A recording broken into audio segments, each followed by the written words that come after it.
we want to talk about these comments we're getting? Which one? Crazy stuff. Like the last thing. Bad? Oh, dude, the last one, there's somebody in there. We work for Soros. We're anti-Trump. We work for Soros.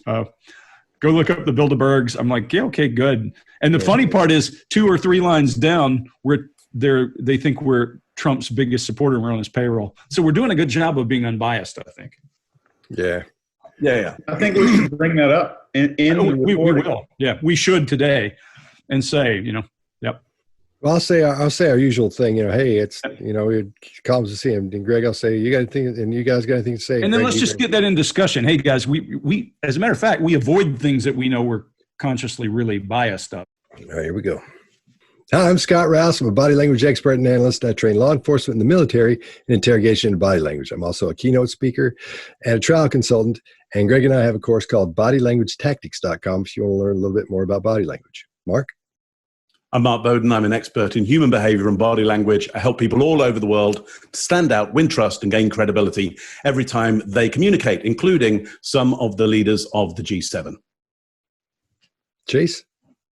Hey, I'm Chase Hughes. I'm a body language expert and behavioral expert. I teach influence and persuasion, did 20 years in the U.S. military, and wrote the #1 best-selling book on behavior profiling and influence, The Ellipsis Manual. Greg? I'm Greg Hartley. I'm a former Army interrogator, interrogation instructor, resistance to interrogation instructor. I've written a few books on body language and behavior. I have a business book called The Most Dangerous Business Book You'll Ever Read, and my best book, a book called How to Spot a Liar. I mostly spend my time today in corporate America and Wall Street. Excellent. Well, today what we're going to be talking about is Joe Biden. And we've been baselining some politicians. President Trump was the one we did last time. And this time we're going to do Joe Biden. It's from an interview he did in 2016 with Gloria, I can't remember her last name. What was it? Borger, yeah, Gloria Borger. And so we're just going to take a look at his body language and talk about what he looks like when there's nothing heated happening, nothing big going on.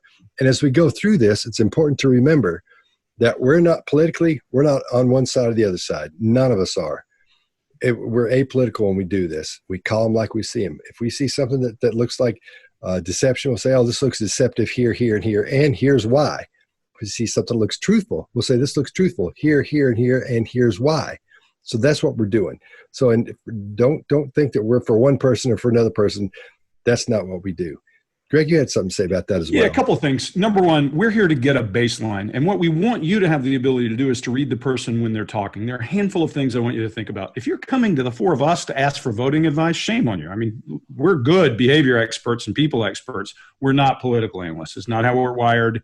We really go out of our way to be as unbiased as is humanly possible. So we want you to know that. The other piece, I had a good conversation with a friend today, and he asked me, can you tell whether they're lying or telling the truth about their campaign promises they're moving forward? I said, nobody can tell that because it's a campaign promise. Even if they have all the intent in the world of doing it, the next thing you know, things change because reality is not their dream. They're not emperors. No matter if some of them want to be or not, they're not emperors. They can't get away with whatever they want. So we're not going to tell you who to vote for. We don't want to try to influence that. We want you to have the ability to watch people when they're talking and see the difference in their body language based on stimulus. Mark, do you have something? No, not at all. Well, other than, we do see comments every now and again saying, hey, you're on the payroll of this organization or that person or this, international cabal. Please, could they send the money? Because I haven't seen any of it yet. If they send enough, we'll stop. I'll take mine in Chick-fil-A cards or Starbucks gift cards. So, yeah, no kidding. Yeah, this is the part that wigs me out. Everybody thinks we're on the payroll for something. All right, so we got that part done. So what we'll do now is we'll go through and we'll look at that 4 or 5 little clips of Joe Biden, and we'll tell you what we're seeing so it can help you baseline his behavior for the upcoming debates with President Trump. Here we go. Let me ask you this then. Bernie Sanders, Senator Sanders, has a history on this. He has in the past voted to protect gun manufacturers from liability.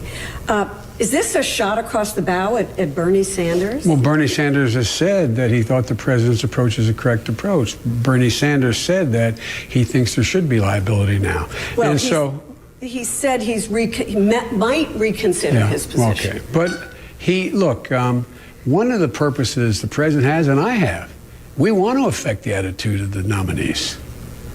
We've worked too hard the last 7 years to take the party to a place in the country, to a place we think it should be. And so what little influence I may have and he may have on who the nominee is and what the nominee says, we're not going to be shamed. So does Bernie... So Greg, you want to go first? Sure. I don't have a whole lot on this one. There are a handful of things to watch for. Biden has a very specific thing. Remember, he's been in public life since 29, and this is the peak, as far as he knows at that moment, of his career. He's been vice president this is the end of it. This is a 5-year-old video, and he's engaging Gloria. His face, you'll see his brow rise when he's starting to make comments. That doesn't mean he's lying. It means he's looking for that approval back, or as Ekman would call it, fishing for resonance. He's looking for resonance, making sure he has connection with her. He breaks a smile. That's patented for Joe. I mean, that is what he does. As people call him Uncle Joe or whatever. That smile is his engagement strategy. You see him moving his hand. You'll also hear one of his anchor words that he uses constantly. He says, now look. Look means nothing for him except for a filler word, and he's using it. But also watch his adapter. Remember what adapters are as a way to adapt to your environment, take control, and you are rubbing or releasing nervous energy to be comfortable. He has his hands together, and he's adapting, and so he has a barrier and an adapter, and I refer to that as sacred space. It's a way to take control of your space and then make yourself comfortable. As you watch him talk to her, you can hear his lilt as he's asking for approval. Da-da, da-da. It's asking as he goes to the end. This is not negative or positive. That's his normal. He's been in public life a long time, and he has lots of subroutines that he uses. Chase. So we see a good example here of where his visual home is during some of these normal questions. And he looks down and to his right most of the time. And this goes back probably 25 years, some of the videos that we've watched. His visual home would be down in this direction, look down this way. We also see Gloria doing two major mistakes if you're interviewing somebody. Number one, she's extremely permissive. Number two, she's asking tons of leading questions that start with the word so. So she'll sum it up and then put a completely different idea in there and say, so this, which is a horrible idea for an interview. Maybe ask somebody to clarify. And we'll see some other mistakes she makes. I've never seen anyone interrupt someone during an interview as much as she has during this interview, which is awful. We also see a simple right-sided shoulder shrug when he says he is sharing the same views with the current president, who's Obama at the time. And we see a lot of digital flexion at the end when he's saying, we want to have influence over the nominees. So we see his hands squeeze up just a little bit. So we're just getting a sense of what his baseline is. Maybe he does that all the time. Maybe he doesn't. I'll give you the answer here. He actually doesn't do that very often. He does it when he's under a lot of stress. We see those fingers squeeze into the hand. And he's also doing the adaptive gestures that Greg talked about. Scott? Excellent. Well, here's what I got. And take this for what it's worth. See what you guys think about it. It may sound crazy. I think we're seeing the hallmarks of someone imitating an alpha. I mean, he's being still. He's doing all the things you're supposed to do. Whether he's been coached to do that or not, I think he's old enough to be in this a long time. But I think having been around Obama, did anybody see that thing where he and Obama are talking with themselves? Obama comes in and just owns that room. He comes down, sits down, it's like bang. And we got to talk about that as well maybe sometime, because it was unbelievable how this cat just like laid into it. And you were like, holy smokes, man. He's totally in charge. And I think that's what's happening here is Biden has seen that enough times where he's trying to imitate that. Not that it's bad. I'm just saying that's what we're seeing, him trying to imitate the alpha. And then, Scott, I mean, the thing to point out here when you're talking about an alpha is if there's an alpha in an organization, whether it's a business, an Army Special Forces team, any team, the other people are going to emulate that body language because it's a behavior pattern that gets recognition and positive reinforcement. And so, of course, I think it's important to say that because you can tell when people have been in a cloistered environment, you can pick up the body language of the alpha on everyone around them. I think it's a good. Yeah, I've seen that. That's why I'm saying it. I can't call him on it because I don't see we're seeing the hallmarks of alpha behavior, but we're not seeing the alpha in there. I don't know how to explain it, but that's why I think it's been imitated. And Chase, I think when that half shrug comes up, he's repeating what he's heard Obama say, and he wants to be part of that, like we're saying this, which is fine. That's what he's supposed to completely back him up. That's what a VP does. And he's calm and guarded. And again, we see the hand. Greg, you covered his adapters there, but he gives that confirmation smile when he starts talking to her, and smiles so big that, like, you agree with me, right? That thing. So that's kind of, it's not manipulative, but it's one of those things that helps her stay quiet because she will not stop it, man. I mean, she's this close to being rude. To me, it's one of the worst kinds of interviews. You see that one where it's all one person and they're all that, the one shot of just the person asking the question. And then when the person's already answering the question, they cut back to the person. We miss everything. This is the other kind where they just won't let him answer the question. He's right in the middle of some of these things and she butts right in. Mark, what do you got? Yeah, so I would say in this interview, the interviewer is trying to double bind him up, get him in a bit of a position.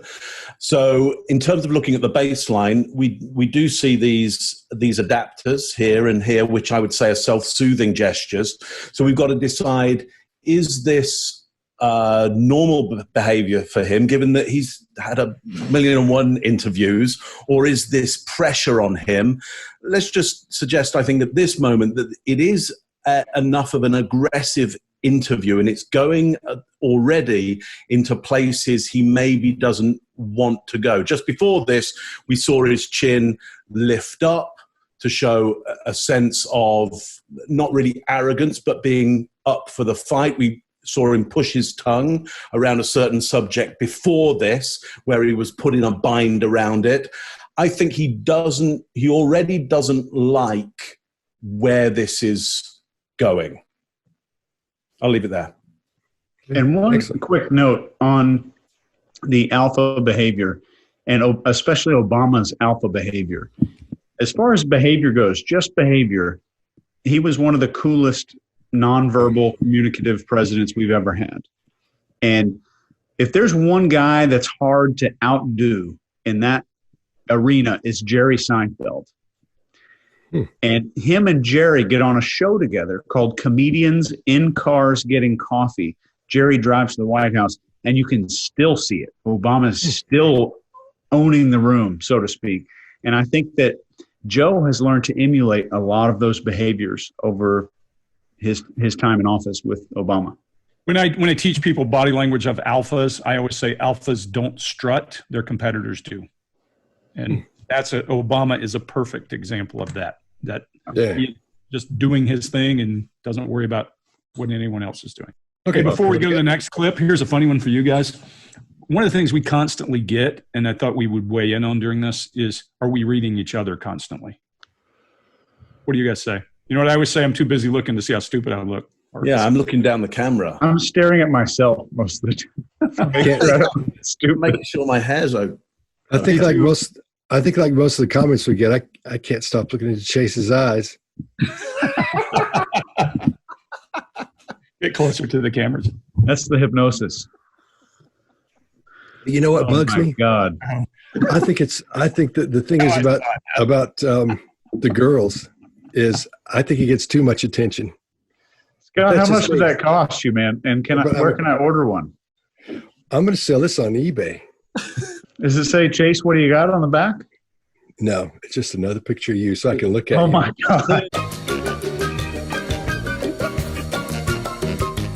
Okay, here we go.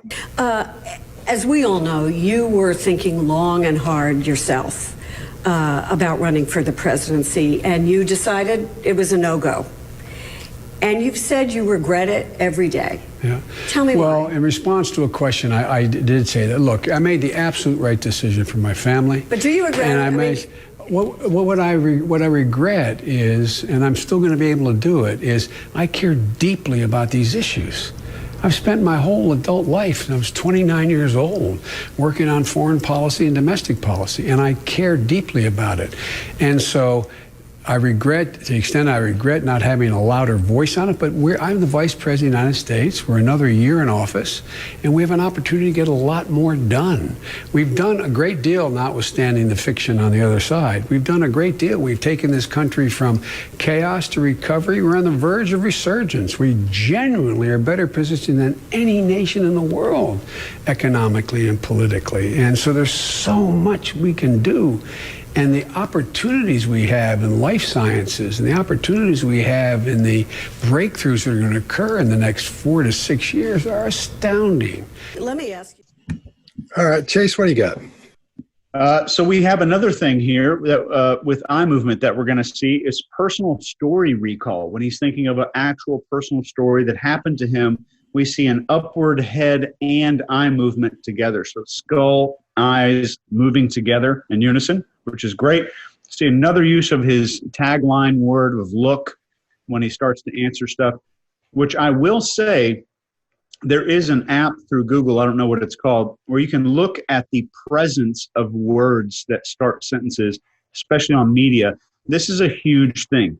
Don Lemon on CNN, Sean Hannity on Fox News, they all started doing this within the last 3 or 4 years, where they want to sound like they're making a really good point. So they'll start it with look, and then they'll start talking. But he is a visual speaker. Even though he's using the word look, he still is a visual guy, and that does speak to his visual nature. One thing, we see a little Freudian slip here. Instead of the word friction on the other side, he says the word fiction on the other side. And we see him using his left hand to gesture towards the Republican Party or the other side when he's saying fiction on the other side. And right after that, we see his right hand move when he's saying, we've taken this country from chaos to recovery. And then he's going with his right hand, using that right hand again. We're going to see this many times throughout this interview. Anything negative is going to be over here with his left hand. And again, this interviewer, I don't think Biden gets to complete any of his answers here. He's getting interrupted. He doesn't even get halfway through any of his answers before she goes, okay, but, and then just starts talking at him. And just asking a whole new question, which I think is a horrible technique here. And it, like Scott says, just borderline rude, if not fully rude. Mark, what do you got? Yeah, so here's what I think he starts to do in order to control that interviewer is when he gets onto a set piece, he goes symmetrical. He does what we might call squeezing the melon.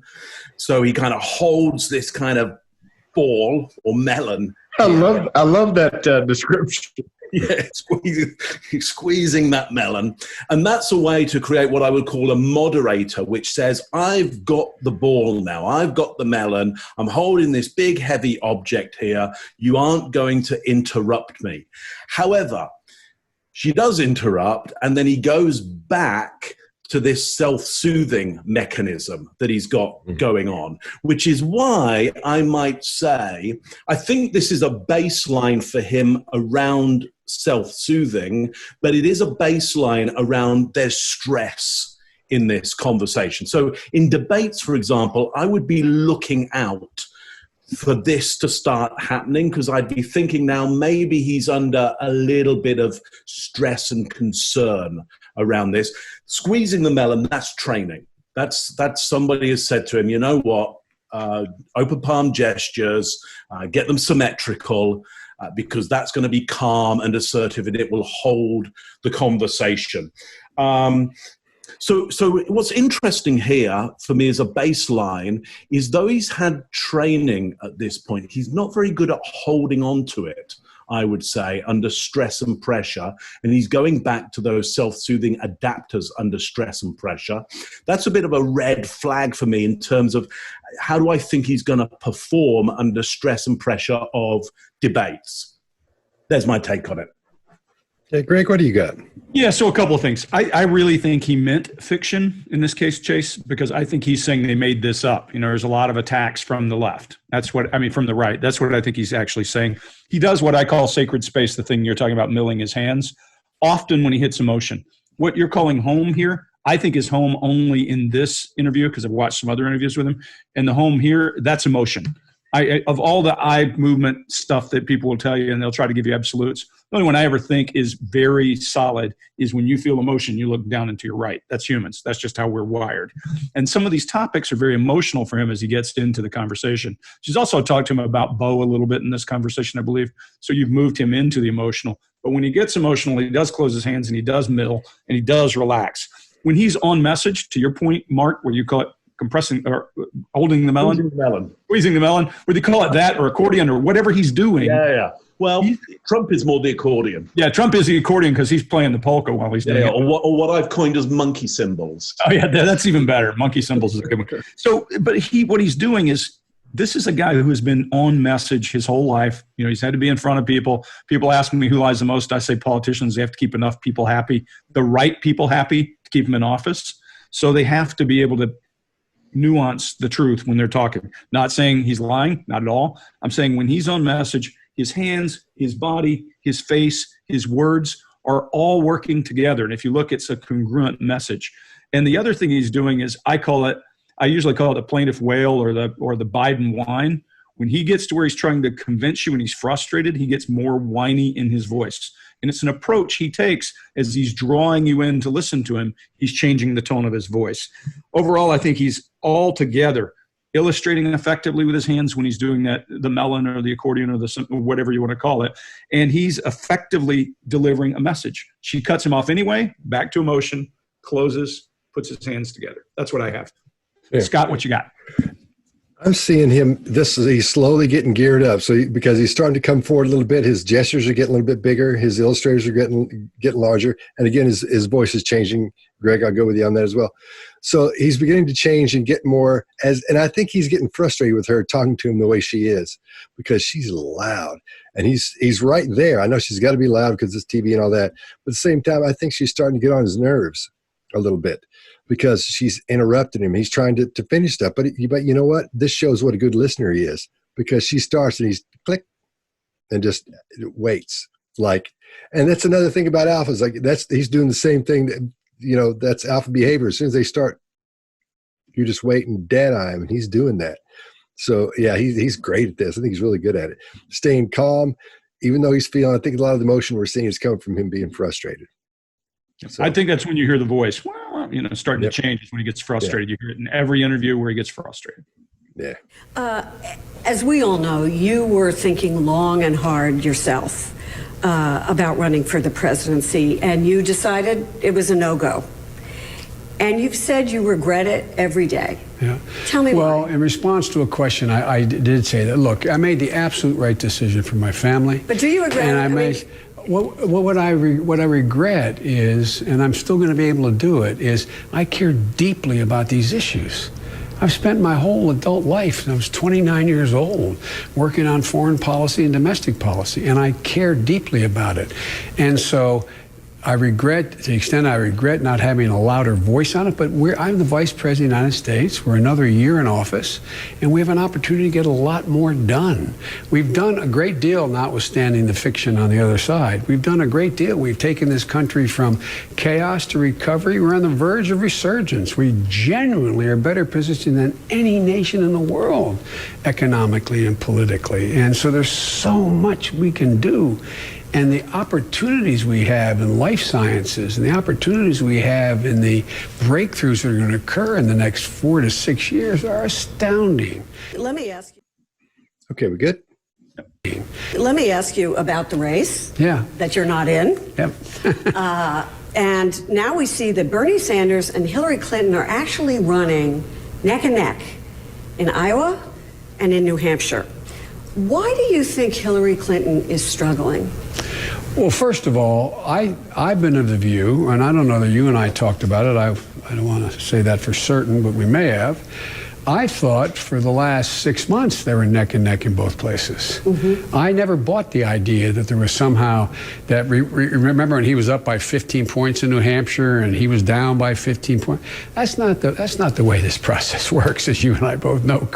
I'm much older than you, but you've covered a lot of this. Uh-huh.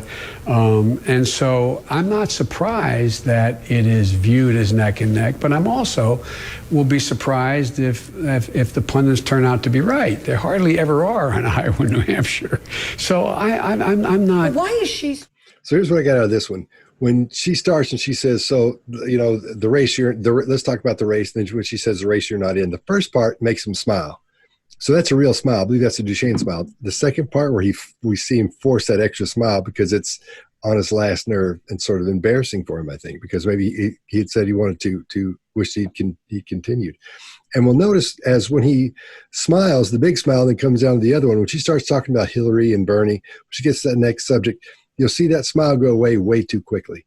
Now, when having grown up with a blind person, I told you about my dad's BFF, Doc Watson, I noticed a lot of times when he was really thought something was funny, his smile would stay when I knew my joke would hit good, because his smile would stay and it would slowly go away. When he was trying to be nice to someone, nobody ever said to him, "Hey man, you got to keep that smile going," because he would smile and then it'd be gone. And it's odd behavior. And that's what that reminded me of when I saw that, because which denotes, indicates he's sees these other two as competition, which they were and which he did, and they were all talking about each other and all that. So he had to be a man and not be bad mouthing him, but be cool about it as he goes forward talking about him. And I'm sure that's tough. So I think that's why the smile went away, because he's thinking in there, geez, here it comes. Now I got to say something without getting up, without getting after him or saying something bad about him. And again, he's staying very calm during all this. So I thought that was really cool. Greg, what do you got? Yeah, I don't have a whole lot on this one. When he starts to look, if you'll notice, when he usually does the smile that he uses to control something, it's the other side of his face where it starts. In this case, it starts on the right and then spreads across his face. So I think you're right. There's probably either a nervous or some kind of a natural smile that comes up, and then he remembers, oh, yeah, hey, because that's kind of his trademark, because he's got strength in it. The other thing he does as Politician 101 is he starts by shuffling and filling a lot of words that really have no meaning. Now, look, I've said many times, that's just filler. So it gives him time to shuffle, get ready to move to the next step. And you can use that in your life. Lots of great speakers have filler words. If you consider last Tuesday to be an important day in your life, then, well, I didn't say anything. And they have filler words that have no meaning. The other thing he does that I think is artful is he almost calls Gloria Borger old. And then he suddenly realizes it and goes, oh, I'm a lot older than you, but you've been at this a while. And I think he realizes, and he's graceful in backing out. If you watch, you'll also see the hand. You'll see, Chase already brought it up. He gestures positively with his right, negatively with his left. And you can see that working here, but not a whole lot other than that. Pay attention to the smile. I think his patented smile starts on the left. His genuine stuff starts on the right, and he adjusts quickly. And I think it's a little bit of a nervous smile and a little snarky when he does the kind of weird look at her. Yeah. Chase, what do you got? When she says the race that you're not in, one thing in addition to that smile that kind of starts on the left side of his face is eye blocking. We see a rapid increase in blink rate to where he's not really making any eye contact. That rapid increase in blink rate is not a stress indicator as if it were going up in response to a subject. That is more of an eye blocking behavior than a stress blink rate gradual increase from a stressful subject. Right when Bernie Sanders and Clinton are mentioned, we see a hallmark classic digital flexion. His fingers in his lap, you see everything kind of squeeze up and clench up there, which is a great indicator. And one of the things I always teach is, I wish I could cite the source, but it's not me. But the further a body part is from the head, the harder it is to control during anxiety. Desmond Morris. That's Desmond Morris. Desmond Morris. Thank you. And we see more GHT up by 15 points. He's using his right hand much, and he's his left. And he does something which I call digital extension, where his fingers come out, but they come out all the way into this gesture as he's doing this to the interviewer, which is what I refer to as a stop gesture. So if you're trying to talk anyone out of doing something, even if your hands are down at your side, your fingers will extend as you're trying to talk someone out of something. So he's saying, like, don't attack me because I made this mistake. I'm going to fix it real quick. And he can get some more time. And right afterwards, we see his little hygienic gesture. He does the stop. He's adjusting his tie. And when I say hygienic gesture, just any behavior designed to improve physical appearance. Adjusting your clothing, picking lint off the clothes, licking your lips, adjusting your hair, that kind of stuff. And it follows with some eye contact avoidance, which I think is unusual for that situation. Even when he's talking, he doesn't look at her. He waits a few minutes to look back at the alpha in the room, so to speak, this interviewer. And yet again, Biden gets interrupted. Holy moly. His expression, a facial expression disappears. And it shows us this could be false. True facial expressions, this is the work of Dr. Paul Ekman. True facial expressions will fade off of the face, and false ones will usually disappear, just like Scott was saying. And finally, when she interrupts, his hands are up here. He's speaking confidently, and she interrupts him. And right when he gets interrupted, his hands fall to his lap and surrender. They just drop. They drop into his lap because he's getting interrupted again. This is a very bad interviewer, I will say. You guys are winning no friends at CNN. All right, Mark, what do you got? Yeah, so here's what I think is the premise of the question is, why is Hillary Clinton struggling? So what he's trying to do is avoid answering that premise that there's a struggle involved. That's what he's trying to stay away from. I believe what we see there is not just, as you say, Chase, they're a hygienic gesture. He goes, or as I'd say, hygienic gesture, but he goes into both of us. So first of all, he avoids that whole premise by saying, I discount the premise due to the media not really having the right figures. He then says, look, I've been around a long time. You're very experienced. So he tries to level them out at that point. Then I believe he goes here for the tie and does a little pull down or a dust down, because that's a signal of status to go, I now own this. And I think, Chase, we've seen that before with his jacket pull. Exactly. That he does. So I'm going to baseline from this, that when he wants to show us he's in charge, he's going to go for around about the sternum belly area and do some kind of adaptation there, possibly. I'd probably like to see a bit more data to prove that assumption of mine, but I'm hedging my bets on that it's his way of going, I'm in charge. I mean, one of the things about the tie is that we maybe don't understand now is that ties are made from one piece of Italian silk. And therefore, they're super expensive to make. And one of the reasons people traditionally went for the tie is to go, look how expensive I am. Look at all the authority, the power I must have. Let me flaunt my tie in front of you. And now it's shown into, I mean, often we see people display the insides of their jacket. That is, the inside of my jacket actually is Italian silk. So it's to display, look at the power that I have. This will have cost me a lot of money. You should pay some attention to me. Because I think he is under stress here, and he is being railroaded somewhat by this interviewer.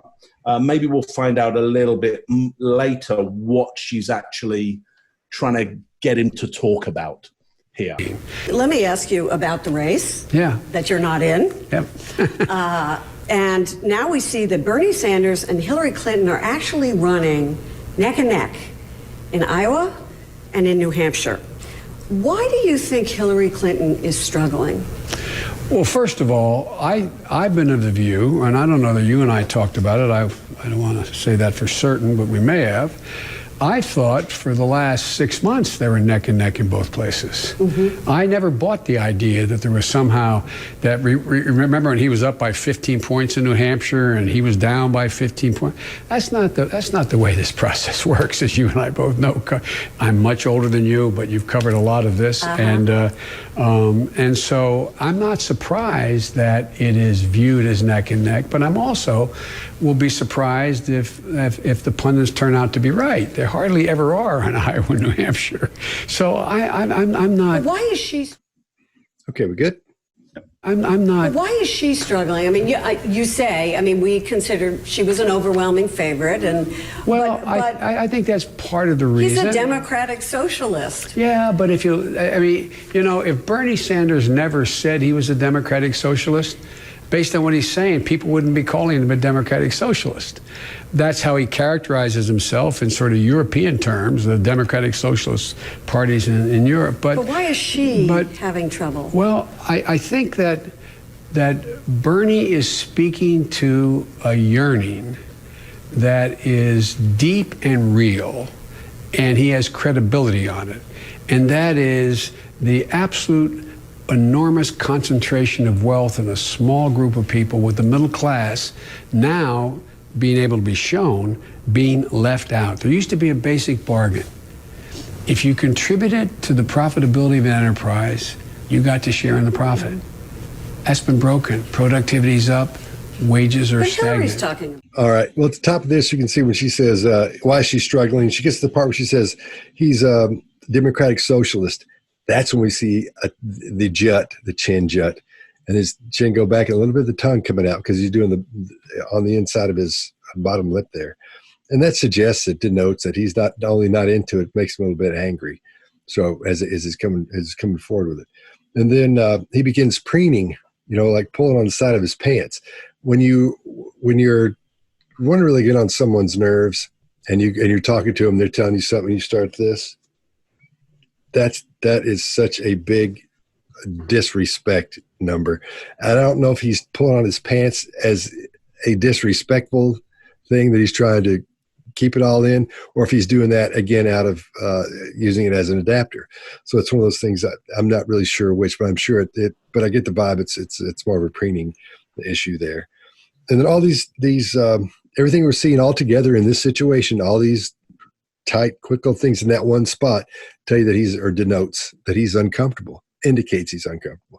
And I think he's not fed up with her yet, but I think she's on his last nerve because she's just keeps jumping in and won't let him answer. And then he'll start to answer and she'll jump back in and say something else. So I don't know if she's trying to mess with him or what's going on, but it's just like you said, Chase, is the worst way to do an interview. So what do you got, Greg? Yeah, so here he starts to show why he is a career politician and been successful. His regulators, meaning how you control the conversation, start to pick up now. He has been sitting there and listening to her run over him. He starts using his hand. He points at her with his finger. That's a control mechanism, and he starts to put her on notice. Whether she consciously knows it or not, he's putting her on notice. Then he kind of does kind of a snarky smile.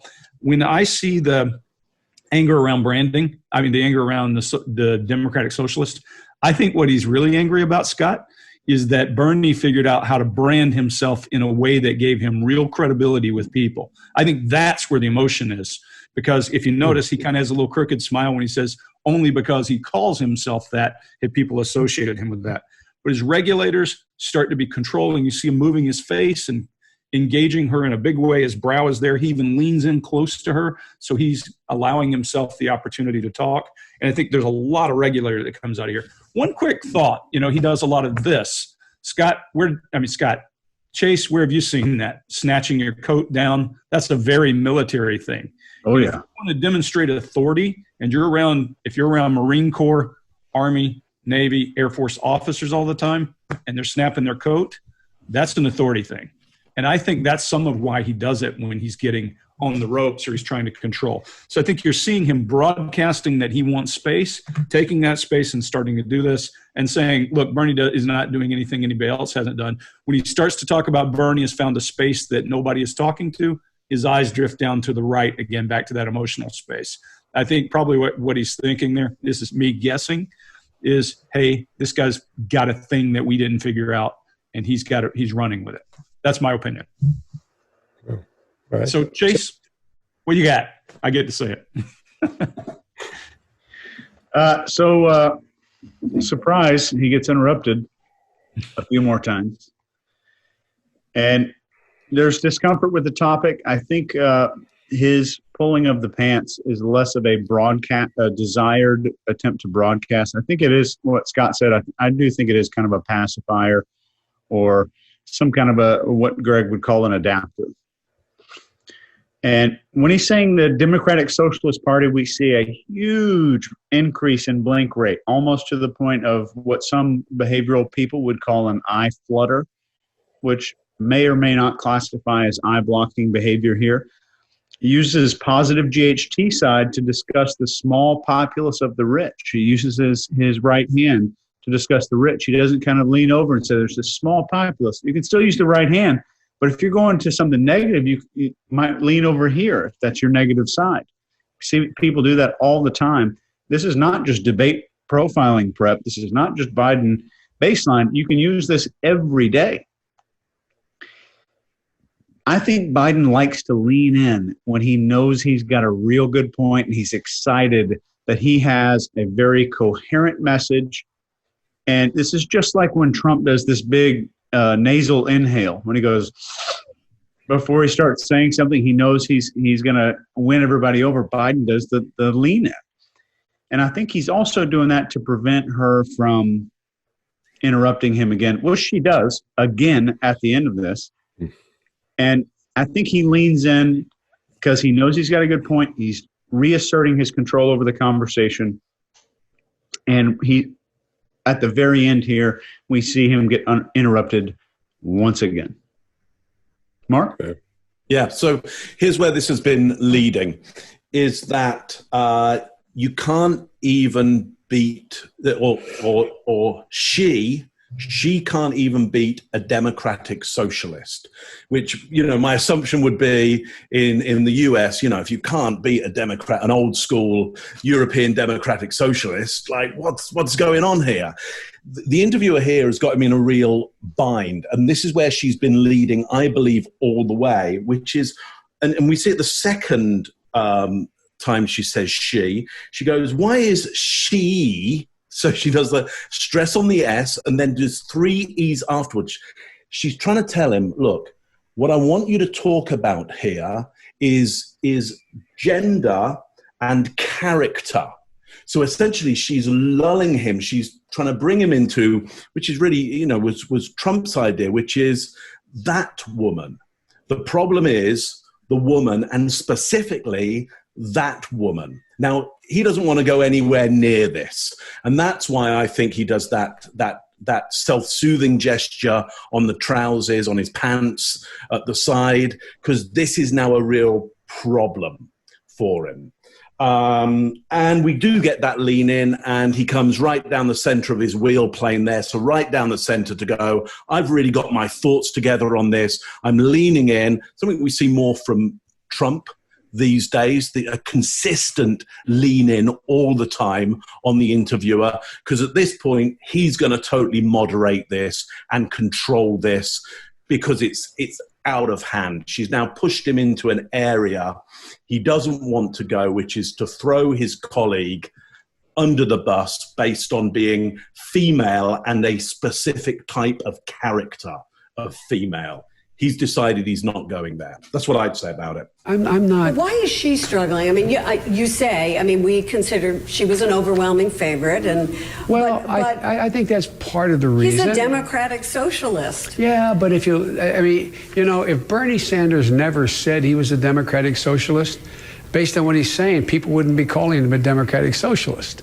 That's how he characterizes himself in sort of European terms, the democratic socialist parties in Europe. But why is she having trouble? Well, I think that Bernie is speaking to a yearning that is deep and real, and he has credibility on it.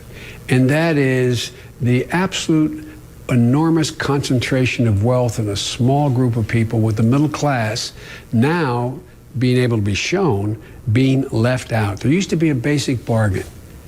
If you contributed to the profitability of an enterprise, you got to share in the profit. That's been broken. Productivity's up, wages are stagnant. Hillary's talking. All right, so is everybody good? Yeah. Wages are stagnant. Hillary's talking about that as well. It's relatively new for Hillary to talk about that. Hillary's focus has been on other things up to now, and that's been Bernie's.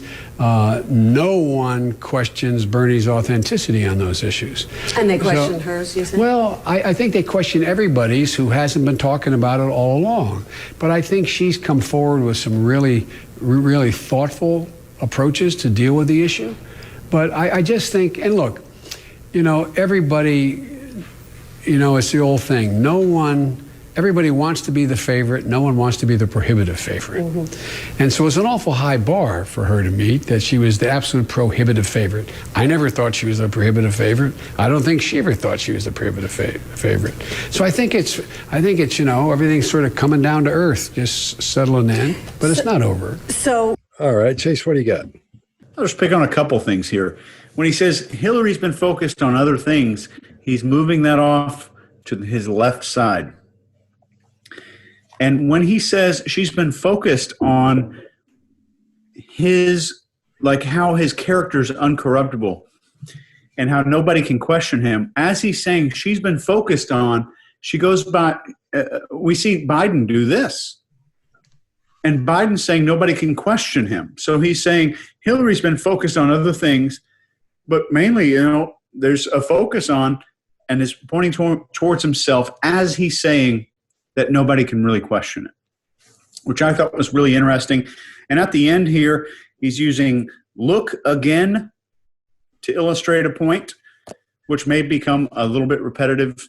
And if the clip was not trimmed to this, if you're watching this YouTube video, guess what happens at the end after this clip?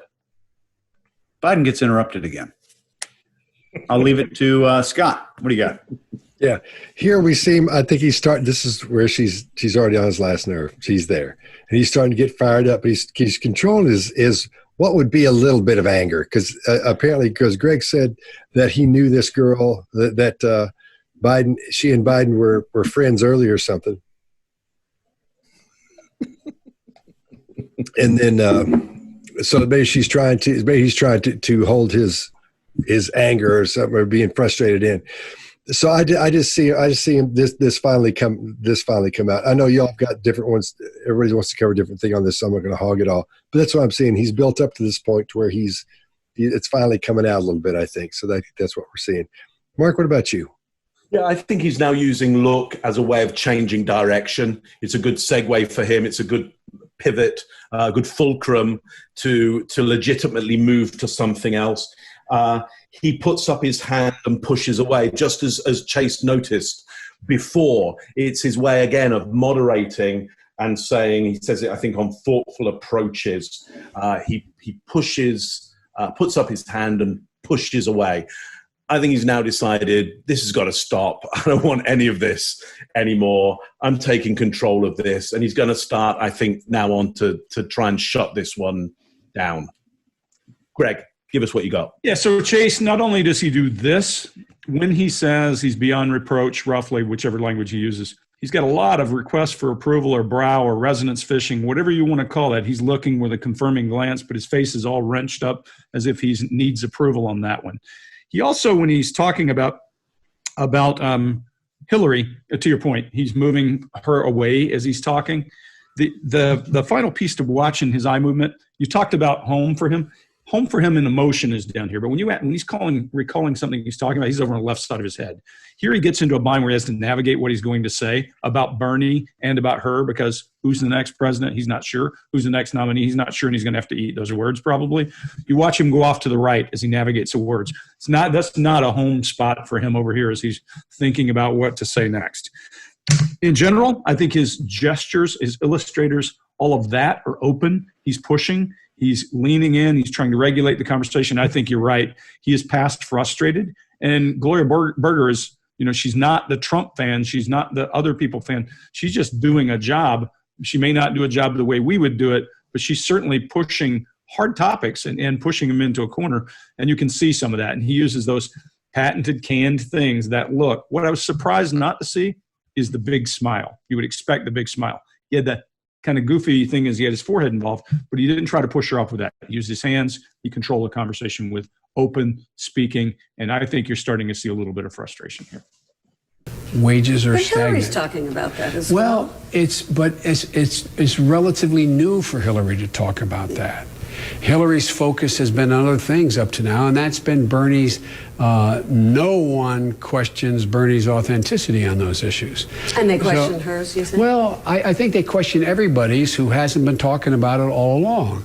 But I think she's come forward with some really, really thoughtful approaches to deal with the issue. But I just think, and look, everybody, it's the old thing. Everybody wants to be the favorite. No one wants to be the prohibitive favorite. Mm-hmm. And so it's an awful high bar for her to meet, that she was the absolute prohibitive favorite. I never thought she was a prohibitive favorite. I don't think she ever thought she was a prohibitive favorite. So I think it's everything's sort of coming down to earth, just settling in, but it's not over. So now we're going to throw it around the room and see what everybody thinks about what we've seen up to this point and give our impressions of in whole about what we've seen about Joe Biden's behavior.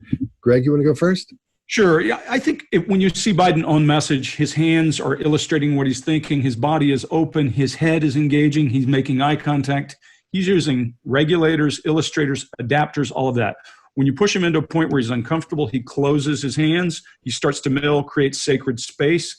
And he starts to then do that patented Joe smile, the Teflon smile that pushes people off. I think when you're watching the debates, you should expect his home to be recall, recall, recall.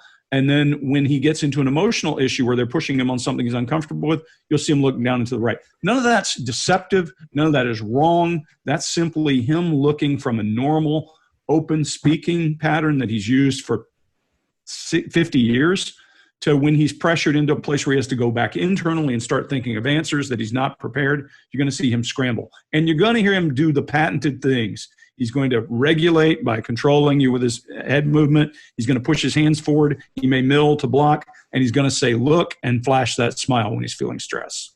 That's Joe. Mark, what do you got? Yeah, so here's what I'm going to be looking out for is I think we can say with a little more certainty now that these gestures, this gesture here and this one here is self-soothing. He's got good training to stay open, even if it is openness just of squeezing the melon there. He's got some good training there, but he easily springs back to these emotional responses here. I'll be looking out for that. If I were on his debate prep team, and believe me, if that happens, I will let everybody know. I'll let you know I'm taking a check, or I'll bow out and go, I can't be part of this. At the moment, I'm not. But if I were, I would be lobbying for debates where they do not have a lectern or a podium, whatever you want to call it. Because if he's got somewhere to put his hands, he's more likely to go here. So certainly when I'm training people, I don't say, hey, don't do that. What I'm trying to do is set up an environment where they're just less likely to go to the behaviors which aren't going to play very well. Very hard to help human beings not to do stuff. It's easier to put them in an environment where they don't do it. So without a lectern or a podium, he's more likely to stay open and less likely to go into these repose gestures. So certainly I would be now looking out for that as a signal of stress or not liking where the debate is going. There's my piece on that. Chase, give us what you got. That's great. And if you're making a list of all these, this is what you want to look for Biden's entire baseline, what to look for on the debate, and all the stuff we're saying right now you could fit onto a note card and watch the debates with it. We could have a family game night during the debates. Who can spot what? I think that would be a great family game night. We do it at my house. But here's what to look for. First, look for that eyebrow flash. This is when he's needing approval, either from the audience, if he's looking at the audience and those eyebrows go up, or he's looking at the debate moderator and he wants a little bit more time, or he wants the debate moderator to stop the other person from talking. Next, look for that GHT.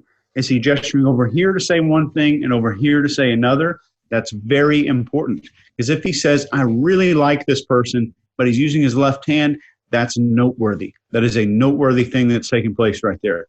Next, what we saw just in this video and almost every other video he's ever been in the last 30 years, digital flexion. He's in trouble, the fingers go in. Even if his hands are at his sides, you'll see the fingers, what I call retreat towards the palm a little bit.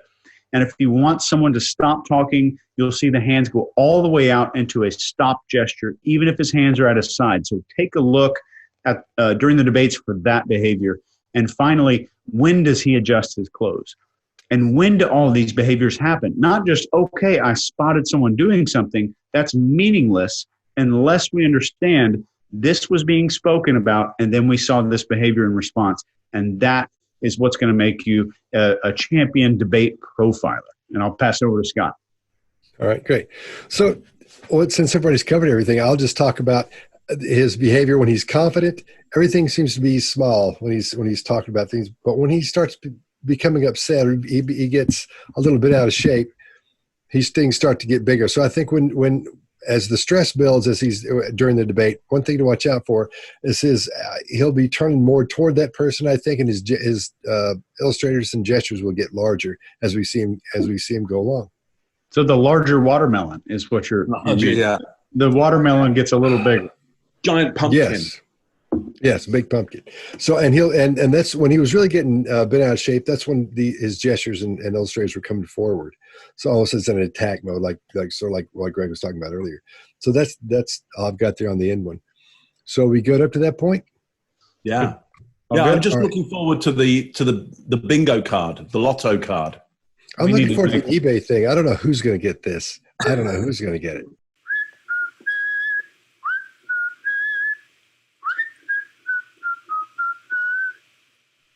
Hey there, Mark here. Thanks for watching, and to watch more videos, click and make sure you subscribe.